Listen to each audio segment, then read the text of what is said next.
All right, all right, all right, all right. Welcome, welcome, welcome. I am James Oliver Jr., co founder of the world's cutest twins, husband to an amazing wife, managing partner of Kabila Ventures, a new venture firm coming soon, investing in Overlook founder teams, and CEO of Kabila, which connects Overlook founders to capital, customers, and co founders.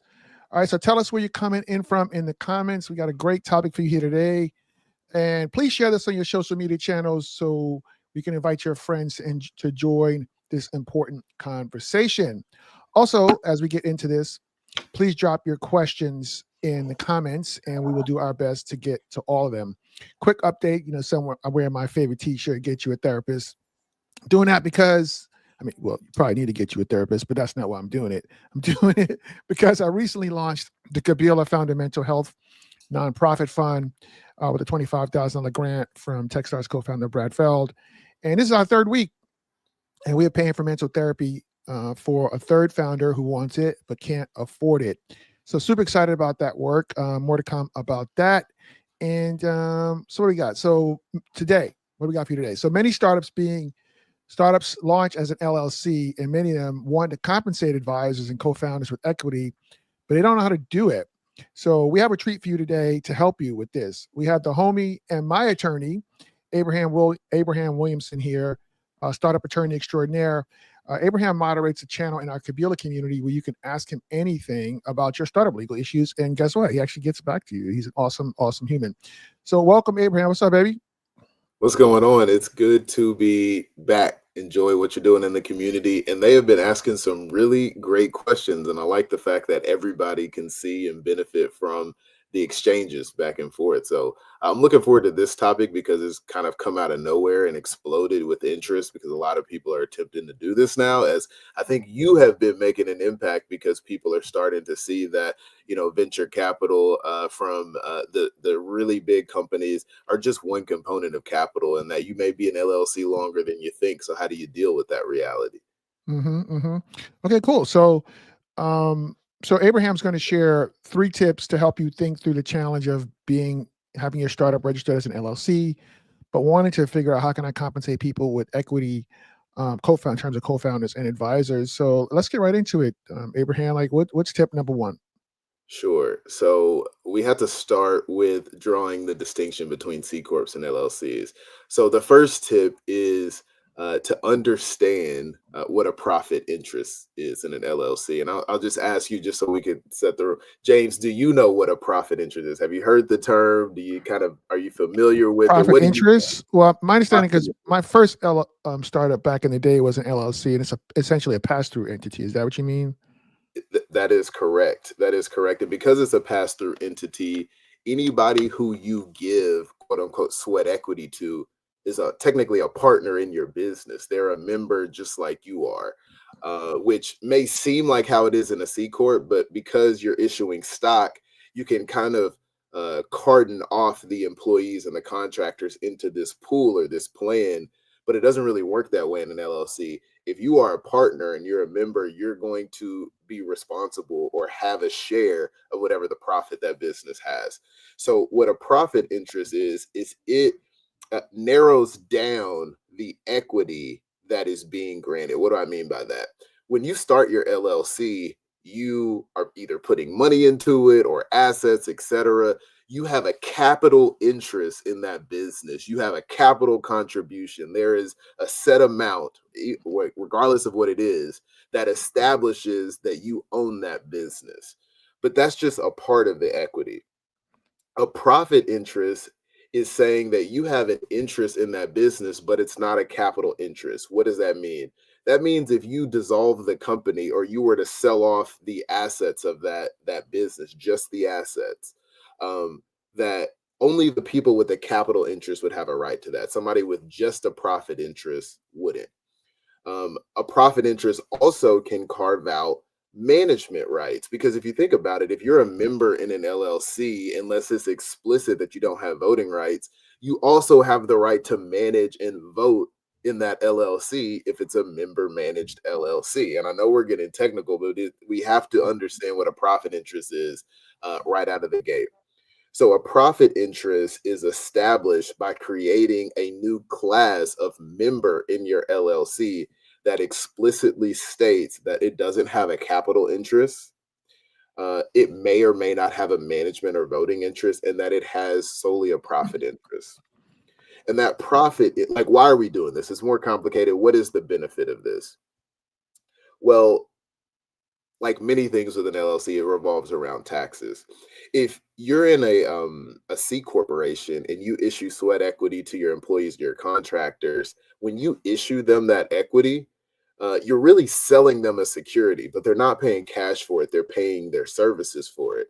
And the IRS typically is going to view that as compensation. So if you issue them $50,000 in stock in that C corporation, from the IRS's perspective, that's considered $50,000 in cash, and they're going to tax that. Now, there are ways to deal with that issue, but in an LLC, if you were to do that, now you're dealing with that same issue. But because it's an LLC, it's a little bit more flexible. And if instead you issue a profit interest, because there's not a capital interest component to it, the IRS kind of views that as a non-taxable event if set up properly. And we'll get into the specifics of that a little bit later. So the big benefit is that you can have an LLC and issue sweat equity without granting that person this huge tax bill because you issued them the grant. That being said, those profit interests, like how do they actually get the money out, right? Like, what does it mean? What's the value to them? Well, in two ways.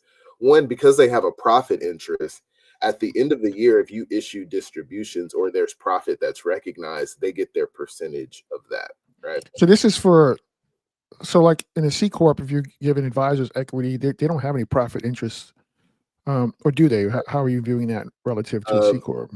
They don't, because a C corporation is a taxable entity, right? So Right, that profit is held in the corporation unless it leaves the corporation, and it leaves the corporation through a dividend. And as you're well right, familiar, VCs and most investors don't really want you to distribute dividends because they want you to right, reinvest that money right, back into the business so that it can grow. And the corporation is paying taxes on that profit already in the business. But in an LLC, that profit isn't taxed until it reaches the members. right. Hey, Liberty. Just again, if you guys are out there, just drop in the comments, let us know where you're coming in from, and we will do our best to get to your questions. I know we're getting kind of technical here. So drop your questions in the comments there, and we'll do our best to get to the questions. So Abraham, so so you mentioned that if you set up the profit interest, then if there's a distribution of profits, they will get a portion that. Can you set it up similarly like a C corporation in that they wouldn't necessarily, because look, at the end of the day, it's want to be able to give them equity in the company, but can you do it without having to distribute them profits if I distribute profits to myself if I was a managing member of an LLC, or do they Yeah, have to get a share of the profits too? yeah. So that is Mhm. this is more of an accounting question than a legal one. But what I will say is that if there's profit that is shown, they may or may not be taxed on it, whether or not they actually receive it. But that's more of an accounting question. I think the big question is also, well, when do they get taxed? Let's say there is no profit, or you find a way not to give them profit every year. Well, how do they get the value out of it? Well, then we shift over to a liquidation event when you actually sell that Well, LLC. yeah, that's the whole point, right? If you set it up in a C corporation, those people get compensated if there's a liquidity event. So Correct. that's kind of what I was going at with my question. How you just set it up if somebody wanted to just compensate them if there's a liquidity event? Right. Well, that profit interest entitles them to profit in that situation as well. But what is interesting is that you establish what's called a liquidation threshold. And that liquidation threshold sets a high watermark that has to be met before their profit interest entitles them to a portion of the proceeds from that sale. What do I mean? Okay. Let's say that when you issue them the profits today, you value the company at $1 million. Mhm. That becomes the liquidation threshold. And when you sell the business for $10 million, the first million goes to the founders or the Class A members or the investors or whoever else in the business has a capital interest. They Mhm. receive a portion of the first million. And it's only after that liquidation threshold is met that the profit interest kicks in. And if you've given them 1%, let's say, then they get 1% of the profit between 1 million and 10 million. And that is when they pay the tax. And hopefully, if it's structured properly, they will be paying capital gains taxes instead of ordinary Right. income tax, which is why Right. people really like these profit interests. Right. The difference between the two is, 20% capital gains tax versus, 28% or higher on a marginal. What is the ordinary income tax rate now? Is it Again, 28%? this is As it depends? It ratchets up based on your income. well, it depends. And this is more of an accounting question, but you have Yeah. short-term Sorry. capital gains, which is basically more like ordinary income. And then you have long-term capital gains, which is Right. that lower rate that's often negotiated It's like back and forth. 20%. Is that what that is? Yeah, typically it's going to be, 20 or 21.9. It kind of it shifts and varies. But I would say Okay. if you're in the highest tax bracket, you often prefer, the capital gain, especially long-term capital gains. Right. Right. Right. Right. Right. So Okay. that's So the Libby. first tip. So Libby And said technical. This is good. Great breakdown, Abraham. I'm glad. I know we're getting into the weeds here. And this is why a lot of people kind of shy away from this because it seems complicated, but the impact to the people who are receiving it is huge, right? If you can save somebody this huge tax bill up front, they're going to like it, right? And if you set it up properly, it's just a rinse and repeat, and you can do this at scale. Now, Oh, okay. the Cool. second tip is to understand a guaranteed payment. And a Hey, guaranteed, Abraham, before you go yeah, into that, this is a question here. Can I drop this question or you want to sure, finish that point sure. first? All No, right. no, no. Go ahead. We're moving on. Go ahead. So CW Minifield says, I have an LLC, but I needed some type of C Corp. I guess he said he's been told he needed some type of corporation, C Corp, S Corp. He doesn't really know what this is and why I should do it. What are the perks slash cons or pros and cons? Also, can I convert my LLC to one of these? I know for sure you can convert your LLC to a C Corp because I did that when I went through Generator back in 2013. I was in Wisconsin, incorporated as an LLC, and then we converted it to a C Corp right before we got into Generator so we could take on investment capital from an angel investment group and some venture firms. So, For but sure. please, Abraham. Yeah, that is a really good question. So accountants love S corps. They love S corps. So I'm not surprised that was recommended, and they love it because when you're an LLC, you're subject to self-employment tax, and if you've ever worked a job, you kind of see one half of that, right? Like when you get your payroll taxes and you see that they take out for Social Security and for Medicare and you see those payroll taxes, you're paying half of that. Your employer is paying the other half. But when you're an LLC, you pay all of that, which let's say it's 15.3%. You're paying all of that. But if you're an S corporation, your accountant will likely be able to only have you pay that tax on a portion of the income that you take out of the business, which is why they love S corp. They divide some of the income you receive essentially as a distribution, and the other side as income that's subject to the self-employment tax. There are different rules around that. You can't go all distribution to avoid the tax entirely. It has to be reasonable based on what people are paid generally in your space, but that's why they love S corporations. And so yeah, I'm not surprised they recommended it, but that typically is going to be an issue if you're interested in a high growth company that's taking on outside investment for a few reasons. One, you're limited in how many shareholders you can have. You can only have 100. That may not be an issue now, but as you grow, it could be an issue. The second issue and why that wouldn't work with a profit interest is because you're also limited to only one class of stock. Everybody has to own the same type of stock in an S corporation.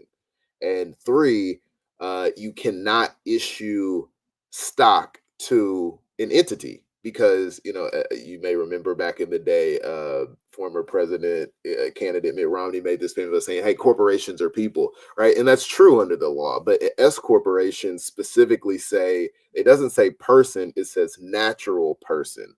So only individuals in a handful of trusts are able to receive stock in an S corporation. So if you are in an accelerator like you've been in, James, or you are taking on investment from VCs, like from an entity, or somebody wants to have their LLC invest or LP invest in your business, they can't do that in an S corporation. So that's why it typically doesn't work in this scenario. Can you convert? Yes, but you often wouldn't because of that. For a C corporation, you can absolutely convert from an LLC to a C corp. But what we often see is that because of the accountant's paradigm around putting you in the best possible position, people often wait until the last possible minute until they convert into a C corporation for that reason. But that can also backfire because of a different tax rule. And this is why accountants are so crucial in this space, is because uh, outside investors and, quite frankly, founders care a lot about this provision, section 1202 in the tax code. What is that? That is the qualified small business stock exemption. And it's something, if you ever sign with the big investors, they're going to require that you represent that you qualify for this. And what does it mean? It means that you are exempt from the first 10 million of gains on the value of your stock, or 10 times the investment amount, whichever is greater. So obviously VCs and others, and you as a founder, are going to care about that. If you exit for 100 million and you don't have to pay capital gains on the first 10 million, you're in a much better position. But one of the requirements for that is that you are a C corporation. S corporations and LLCs don't count, and you have to have held that stock for at least 5 years. There are other requirements, but those are the big ones on why, right out of the gate or as early as possible, who are planning with the end in mind, they start with the C corporation. So hopefully that answers your question, but ask a follow-up if there's more to it. As you can see, Abraham geeks out on this stuff. I love it. I can't help it. Hey, Kimberly. But it's like I said, Abraham's in our community. You could join our community, and he has a space called Get Your Legal Questions Answered, and you can drop questions in our community. If you just go to kabila.mn.co, join our community. In addition to that, we're providing free mental therapy to one founder a week right now, and we're raising more money for that nonprofit, and we'll be doing more. We're going to pay for mental therapy for 50 founders over the next 12 months. And but tap into our community, and you could catch up with Abraham there as well. Charles, did that answer your question, fam? I just want to make sure you got your question answered that you asked us here. I'll wait for you to respond. And Liberty says she loves the geekery. All right, just to reset, y'all, we're talking with, this is my attorney and my good friend Abraham Williamson. He's a startup attorney, has his own firm, talking about how to compensate co-founders and advisors with equity if your startup is an LLC, because most of the startups, going through accelerators, like back in the day I went through Generator, more recently I went through Techstars, and those organizations were LLCs. So, but this is a question that Abraham says that he's seeing more and more and more. So we just want to take the time to try to help you get your questions answered around this. So Charles says it does. Thank you, Charles. Please drop your questions in the comments, and please share this on your social channels. This is an important conversation. We want to reach as many people as possible. So we have a question here from Kenneth. Appreciate the thorough explanation on that C-Corp to LLC question. Yeah, of course, Kenneth. We appreciate you for hanging in with us and hanging out with us. Please share this conversation with your followers on your social media channels. All right, so I cut you off on your second question, your second point, Abraham. Please continue. You're good. We're moving right through, and I want to shout out Kenneth as well. You and he have excellent content on your podcast, so I would just plug that for both of you as well. But the second tip is to understand guaranteed payments. Now, this one requires a bit more of decision making to weigh the cost benefit. So what is a guaranteed payment? If you are a member or a partner in your LLC, you're going to make distributions, right? But your distributions are not tax deductible to your business, right? Like, I believe you've had some LLCs, James, yourself. Like, when you distribute it to yourself, that is income to you. It's not a tax write-off for the business, right? But it's also discretionary. A guaranteed payment is a payment that is made that is tax deductible to the company, but that's because it operates similarly to a salary, but it's different. If you are attempting to compensate somebody as W-2 and you're paying them with the salary, that's one way to do it. But if they are a member and you also want to get them cash, um, you can do it through a distribution or you can do it through a guaranteed payment. And that is saying that instead of us being discretionary, we're going to obligate the company to pay you a certain amount in the year. Why would we do that? Well, for one, now it's tax deductible, but it is ordinary income to that member who is receiving it. And we were talking about that self-employment tax earlier. Um, that person is still going to be subject to self-employment tax on that, but not maybe not FICA because it's not a W-2, but they're still going to have to pay the self-employment tax. But they will be able to deduct half of that self-employment tax, subject to their discussions with the accountant. Everybody's tax situation is different, and I'm not an accountant, or don't give tax advice. I don't do tax returns for anybody other than myself, and even then I hire a professional. But that is the benefit of a guaranteed payment. That's another option that people will use to compensate people who are working in their business, but it's not viewed often as well as the profit interest because it's an obligation of the company to shell out cash. So it's seen as an expense on the balance sheet. So that's the second tip. If you're toggling between, salary guaranteed payments, that's another option that you have. And then the third tip is to engage an accountant and a lawyer. This is not something you want to do yourself. And I will give you two specific provisions that you can go look up and learn about this more. Because when this first came onto the scene, there was a question about how it was going to be treated by the IRS. So there are two revenue procedures that have been published that allow us to do this. And when we set this up for companies, we put this specifically in the operating agreement to show we are satisfying these things. The first one is IRS Revenue Procedure 9327. What is that? That is the procedure that allows it to be a non-taxable event. If you intend for it to be treated as a profit interest and you include that language in your operating agreement, then it's sort of considered a safe harbor. The second revenue procedure is IRS Revenue Procedure 2001-43, and this one will have a little bit Bro, more. the fact that you remember all these numbers is like blowing my mind. It's crazy. I love that. I have it written down, and you should too, because this is a very technical stuff. But this is the revenue procedure that establishes valuation and how valuation should be treated. Because just as an aside, in C corporations, back in the day, companies and the board of companies used to determine the value of a company when they issued stock to employees. That was obviously fraught with issues and potential abuse by people who wanted to do that. That's where we get this whole concept of 409A valuation, which simply means that you can try to do it yourself, but if you're ever challenged by the IRS, the onus is on you to show that what you did was accurate and right. And if you're wrong, you're going to pay a penalty for that. But if you go to a third party, that third party, as long as they conduct it properly, and the main thing is that they sign it, because if you get a valuation from a company and it's not signed, it could be challenged by the IRS later. So just make sure that it's signed. That valuation is seen as valid by the IRS. They're not really going to question it. It is considered a safe harbor. So in the LLC context, though, there's not the same requirement to go to a third party. This revenue procedure essentially establishes that it has to be reasonable. So the onus is still on you, but it's probably still a good idea for you to go to a third party to get a valuation on that profit interest, again, to establish the liquidation threshold. And that liquidation threshold also kind of protects you as the founder because it sets a watermark. If you don't sell above a certain amount, then that profit interest doesn't have any value because you have to achieve a certain exit threshold.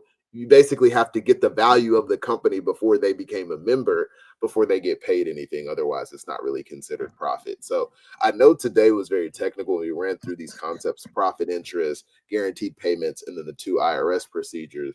But if you have a question, or if there's something you're dealing with, or if you're still maybe intimidated by it, we can spend the rest of the time having the conversation about what it could look like for you. Yeah. So we got 5 more minutes. If you have a question about any of that, y'all, please feel free to drop it in the comments. And also, like, join our Kabila community. Like, Abraham hangs out in there. He has a space he moderates, and people are dropping questions in there, and he gets back to you. And it's pretty dope that he does that and he provides that resource for you. So you could also visit his website here, abrahamjwilliamson.com. To connect with you, is your email the best way for them to do that, Abraham? Yeah, it's Abraham at abrahamjwilliamson.com. You can also connect with me on LinkedIn and we'll get back with you. Either of those two will work just fine. Yeah. And Okay. Perfect. I thank you for providing that community, because you'll give me a nudge as well, because I miss it sometimes. And James is like, hey, you got a question there, and we can hop in. And the questions are usually pretty good. And people who are already working with counsel may have a question. It's, I'm not trying to just make everybody my client. It's really for James, because of all that he's done. And it's my way of sort of giving back in this small way. So please do ask those questions. But also, like, it's smart, right? If you're helpful, and if people actually need help and they need an attorney, they're going to come to you because you were helpful. It's just basic kind of give first common sense, right? Yeah, and I kind of learned this from you as well, because if I can say this, James, you really pressed me, especially early on being clear, right? Because as lawyers, we have a tendency to drag on, and you're like, hey, what is the answer? Get to the point. Like, what do I need from my perspective? And now that I'm a business owner myself, I understand that even more. So I think people sometimes just want like clarity, and that's what it provides an opportunity to provide. Yeah, 100%. So go to kabila.mn.co, join our community, and you could stay engaged with Abraham there. And I appreciate the kind words there. I forget the context of what that was all about, but I'm sure it was a funny story. Yeah, because we met after COVID when I started the Parentpreneur Foundation. So I think it was the beginning. I want to say that was like maybe May 2020. I mean, it was early in COVID. I don't even think we really were calling it COVID back then. It was that early. So yeah. So hopefully this was helpful, everybody. If you have another question, please feel free to drop it. But it sounds like the thing that founders can do to trigger all this, and you correct me if I'm mistaken here, Abraham, is to set up that profit interest and structure it in a way that you want. So, with the threshold and all those other things you were talking about. Is that right? For sure. And it seems like a lot and intimidating, but we can help you to sort of streamline it. The main thing that you want to kind of the work to do is what is the liquidation threshold going to be, or how are you going to approach that? And then also, how much profit interest are you going to give? And is there a vesting schedule? You can still do those things with this profit interest and make sure. Oh, wait, you can set up a vesting schedule? Oh, man, you holding out on the good stuff, bro. Yeah, Wait, absolutely. What? Absolutely. You can set up a vesting schedule with an LLC by setting this profit interest. Wow. Yes, you can. And because what controls these interests is the operating agreement. So we amend the operating agreement to bake this in. But you can cliff also, too? yeah, you can have a cliff, because you'll also have a profit interest agreement. I mean, we've called it different things because some people may say they want to call it a sweat equity agreement or a profit interest agreement or a unit interest agreement or what have you. But you can set that up and have a vesting schedule in there. We often will mirror what you are seeing in the C-Corp. So like a 4-year with a 1-year cliff, et cetera. Some people want to do milestone payments in there as well. So you can really make it creative and flexible. Yeah. Love it. Okay, that's cool. So that's very much like a C corporation in terms of giving equity to co-founders and advisors. Sure. Yeah. Amazing. That's amazing. So I'm also part of this other group called the Fourth Effect, and they do a lot of stuff about bringing advisors on to startups and stuff. I'm going to share this replay in there because I know there's also a bunch of startup founders in there who probably have LLCs too. So this was amazing. We are about out of time. Do you have to hop right now at the bottom of the hour here, or do you got just a second, Abraham? No, I have some time. Okay, so I'm gonna close this out. Everybody, and we're just hanging out, I'll talk to you in the green room here. But everybody, if you want to catch up with Abraham, his email address, abraham@abrahamjwilliamson.com. His website is abrahamjwilliamson.com. And, come hang out, join our Kabila community, right? He hangs out there. He moderates a space. You can just pop in there and ask him questions there. And as I mentioned at the top, I'm providing free mental therapy for founders with my Kabila Founder Mental Health Fund. So you could go to go.joinkabila.com/therapy, learn about that, make a donation, tax deductibles, nonprofit work. We're doing God's work over there. So we appreciate everybody for joining us today. And Kimberly said, we love Abraham. Yes, what's not to love about Abraham? We appreciate everybody. We'll catch you next time. Y'all be good, right? Later. Hang on, stand by, Abraham. Okay.